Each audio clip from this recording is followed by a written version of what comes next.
By contrast, the fruit of the Spirit is love, joy, peace, patience, kindness, generosity, faithfulness, gentleness, and self-control. There is no law against such things. So joy is the fruit of the Sunday Club selection today. And I had to talk about joy today when our own joy could be here, because, and I'm glad you are. We're glad you're here, Joy. And we think we know what joy means, but do we? Like so many of the fruits, I've had to relearn, discern, and discover deeper meanings to each of these words. So let me share some insights with you. In the Gospel of John, at his final meal with his followers, Jesus sums up everything he has taught them with one very long speech. And Jesus says, I have spoken all this to you so that my joy may be in you and that your joy may be full. He then says, this is my commandment, that you love one another as I have loved you. He brings joy and love together. Did you notice that Paul's first two fruits of the Spirit are love and joy? He brings them together too. Remember, our definition of love came from M. Scott Peck. Love is how willing you are to extend yourself for the spiritual well-being of another person. So for joy today, we're using the definition from Thomas Keating. An abiding sense of well-being based on the experience of a conscious relationship with God. Paul uses the Greek word chara for joy. It's not the word for happiness. Joy is what we experience no matter what our circumstances might be. Chara joy comes from the confidence God is with us and loves us no matter what. James 1:2, when you experience trials of any kind, consider that joy, he says. Chara. And Paul to 1 Thessalonians, rejoice always. And how do you rejoice always? Paul says, by praying continually, because prayer connects us to the love of God inside of us. And chara joy is the same Greek root word as charis, grace. And grace is the gift of God's love we don't deserve and can't earn. Chara and charis also come together to form the word Eucharistio, which means thanksgiving, and is the word that we use to describe the Lord's Supper, the Eucharist, which we will share today. When we're invited to the table, not because of what we've done or who we are, but because the grace and gift of Jesus' open invitation to commune with God. And that's why the Lord's Supper, the Eucharist, communion, is called the joyful feast of the people of God. Joy recognizes the grace of God's love and gifts, and that every moment is a gift. We don't know how long we have, as we said in Sunday school today, but we give thanks for the goodness of God and the life and gift that leads us to be open to joy. Before we go any further, I want us to see what joy is not. Joy is not happiness, and joy is not pleasure. We find happiness in places we'd expect to. A rewarding job, a good relationship, a pleasant vacation. And we can control and create our happiness and our pleasure. We can repeat experiences where we find happiness and pleasure. And difficult experiences don't bring us happiness or pleasure, just the opposite. Joy is a fruit of the Spirit from God. It is a notoriously unpredictable and beyond our control, as God is unpredictable and beyond our control. C.S. Lewis wrote Mere Christianity and the Chronicles of Narnia series of books. He was good friends with fellow professor J.R.R. Tolkien, who wrote a little thing called the Lord of the Rings trilogy. He was an atheist who became a Christian later in life, and Surprised by Joy is the story of his journey. He begins with his early life in Belfast, Ireland, and the close relationship with his brother, his ideal home, which was shattered by his mother's death. He had a persistent pursuit and longing to find joy, and he discovered joy was the guide of his search for God. He finds joy is the memory of a memory. He writes, "The first is itself a memory of a memory. As I stood beside a flowering currant bush on a summer day, there suddenly arose in me without warning, as if from a depth not of years, but of centuries, the memory of that earlier morning at the old house when my brother had brought his toy garden into the nursery. It's difficult to find words enormous enough for the sensation that came over me. Milton's enormous bliss of Eden. It was a sensation of desire, but desire for what? Not for some biscuit tin filled with moss my brother had, nor even for my own past. And before I knew it, what I desired, the desire itself, was gone.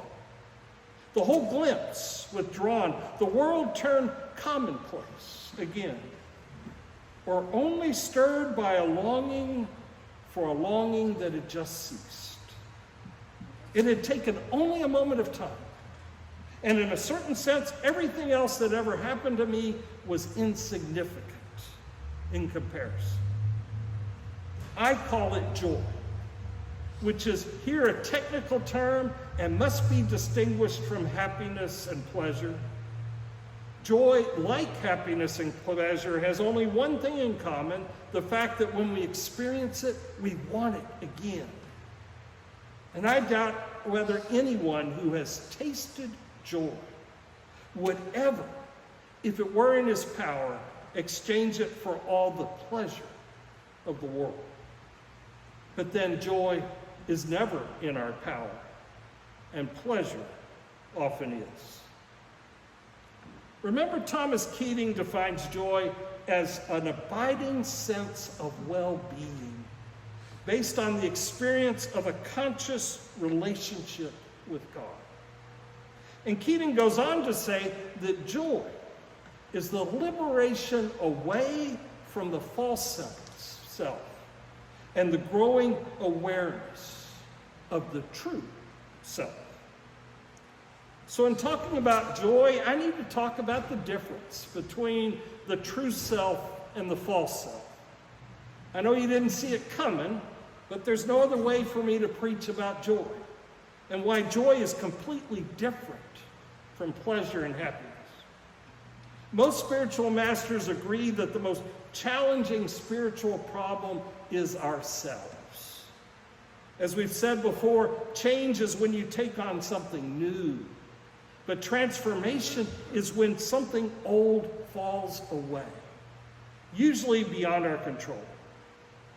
And one of the problems with contemporary religions is that we never get to the problem of our true self.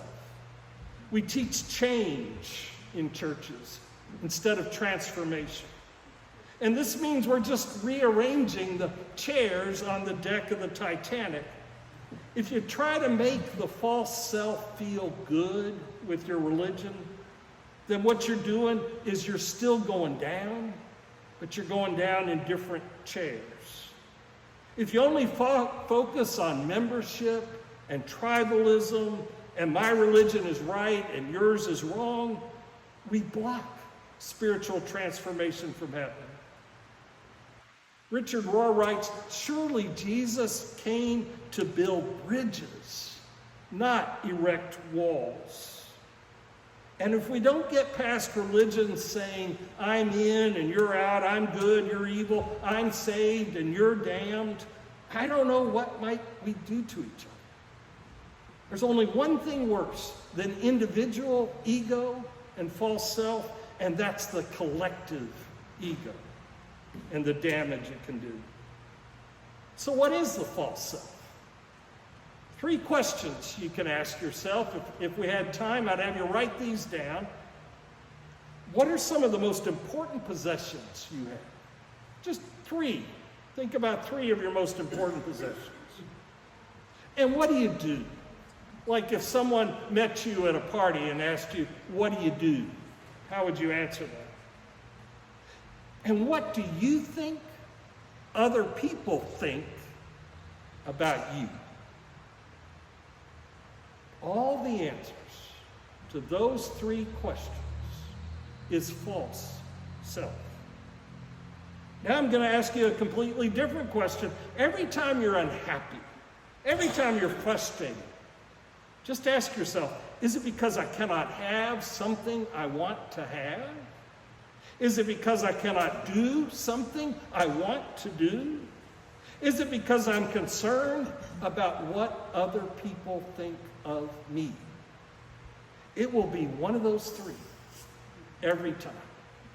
And they're all false self. And those 3 are all about what you have, what you do, what other people think of you. Here's another way to think about it. Anytime you are offended by what somebody says or doesn't say, does or doesn't do, that is always false self. Because the true self is unoffendable. Jesus lived in his true self. And that there is not one instance in the Bible where Jesus was offended. It's the false self that lives out a place that says we have to dress ourselves up. We have to overplay ourselves. We have to validate ourselves. We have to over-congratulate ourselves. The true self is always cloaked in humility. True self is about doing what's yours to do. False self is about our ego. What about me? What's in it for me? How does this affect me? Anne Lamott's favorite bumper sticker is, remember, only about 1/7 billionth of this is about you. Thomas Merton wrote, in our zeal to become the landlords of our own being, we cling to each achievement as a kind of verification of our self-proclaimed reality. We become the center, and God somehow recedes to an invisible fringe. Others become significant only as they meet the desires and designs of my own ego. And in this process, all of God dies in us, and the sterile nothingness of our desires becomes our God. And Richard Rohr writes, our false self is our launching pad. It's our body image, our job, our education, our clothes, our money, our car, our sexual identity, our success, and so on. And these are the trappings of ego that we all use to get us through an ordinary day. They are a nice enough platform to stand on, but they are largely a projection of our self-image and our attachment to it. None of them will last. When we are able to move beyond our false self at the right time and in the right way, it will feel precisely as if we've lost nothing. In fact, it will feel like freedom and liberation. When we are connected to the whole, we are no longer need to protect or defend our small egos. We are now connected to something inexhaustible. To not let go of our false self at the right time and in the right way is precisely what it means to be stuck, trapped, addicted to ourselves. If all we have at the end of our life is our false self, there will not be much to eternalize. These costumes are created by the mental ego, and our false self is what changes, passes, and dies when we die. Only our true self lives forever. Your true self. Your true self is who you were before you did anything wrong, and who you were before you did anything right.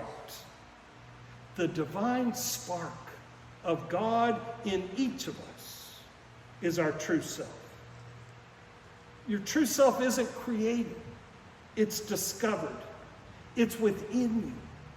It's under all the layers of personality that you put on throughout your whole life.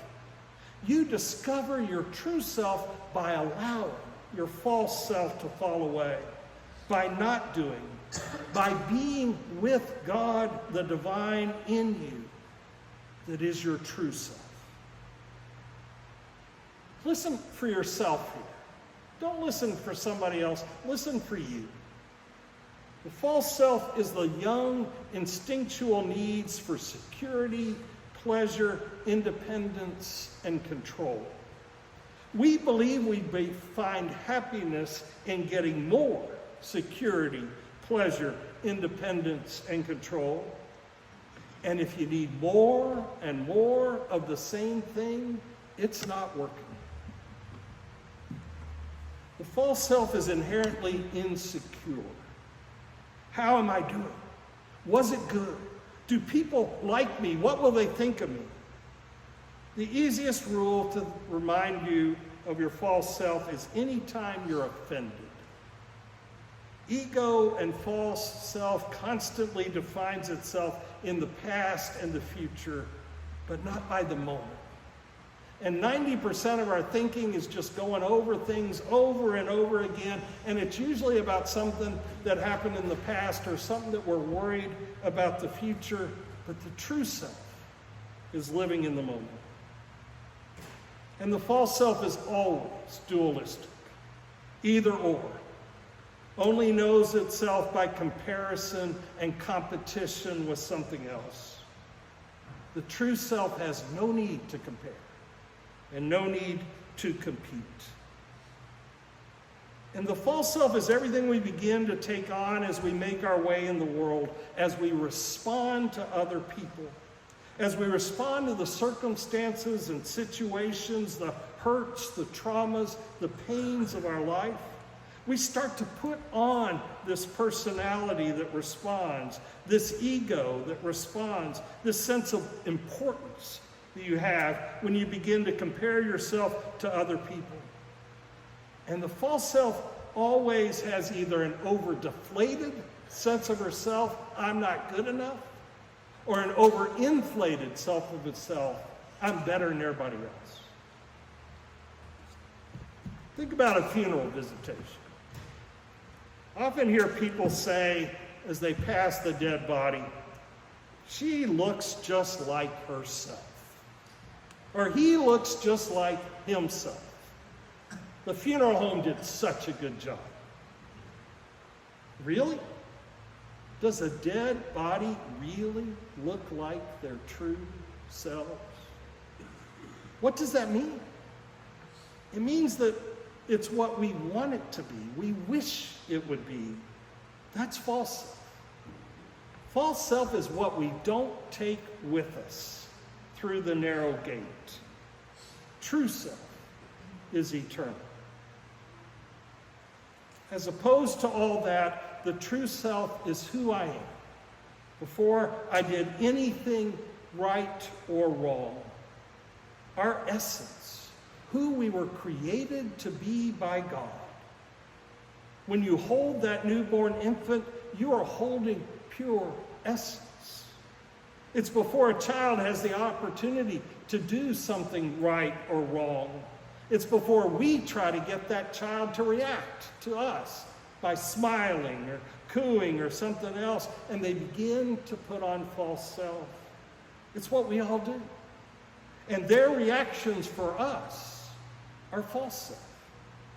True self is our essence, who we were created by God to be before we did anything wrong or anything right. And true self is that part of ourselves which is connected to God, or Allah, or Yahweh, or the divine, or the Holy One, a higher being. The part of us connected to God is our true self. And we as Christians speak of communion, commitment, connectedness to God. We speak as Christians of the true self as being saved from the false personality we put on, being saved from the systems that hinder our true being. Like a grain of wheat that has to die in order to produce fruit, Jesus says. We have to allow our false self to fall away, for our true self to emerge. It's already there. And salvation takes place 1,000,000 times in our lives, over and over, our awareness of our connectedness to God. Religions often tell us how to work your way into union and connection with God. But faith, your true self, is that you are already connected to God. God loves you just the way you are, right here, right now. You can't get God to love you any more. You can't get God to love you any less. You just have to discover that love of God within you.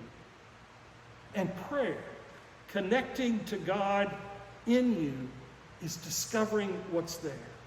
You uncover and discover it in union with God in prayer. There's no need for us to justify anything about ourselves or be justified anybody else. There's nothing to fear. There's nothing to protect, because our true self can't be wounded. It's invulnerable. And those moments when we experience our true self, when we experience our connection with God, when we experience our salvation, those are our moments of joy. We can't create them. We can't keep them.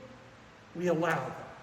We experience them. We wait for the next moment when we know that we are connected to God and the whole creation, and we experience another moment of joy until the next comes. It's the abundant life Jesus offers. The joy of being satisfied, because God provides more than enough love and grace and overflowing abundance. Our lives are abundant when we are in union with God. And there's nothing more we can ask for than that.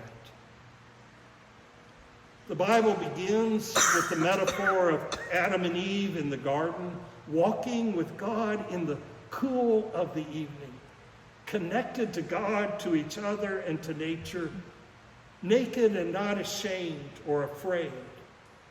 And the Bible ends with the metaphor of a huge banquet table of abundance in full communion with God and each other. And those are already available to us. Jesus said the kingdom of God is in you. Intimacy with God, walking in the garden, conversing with the Holy One is available right now. And the spiritual practices we use are how we get back to who we were created to be. That's a lot. That's new for you. That may be too much. but it's a start. Remember our definition for joy from Thomas Keating. Joy is liberation from the false self and awareness of the true self. Moments of joy are when you are not caught up in our false self stuff in which we live daily, which we present to the world. Moments of joy are unpredictable and temporary. And joy comes and we want to own it, and we want to control it, and we want to contain it, but we can't. We live life until another moment of joy arises. And joy comes in the freedom to accept the present moment and its content without trying to change it. And we're just not good at that.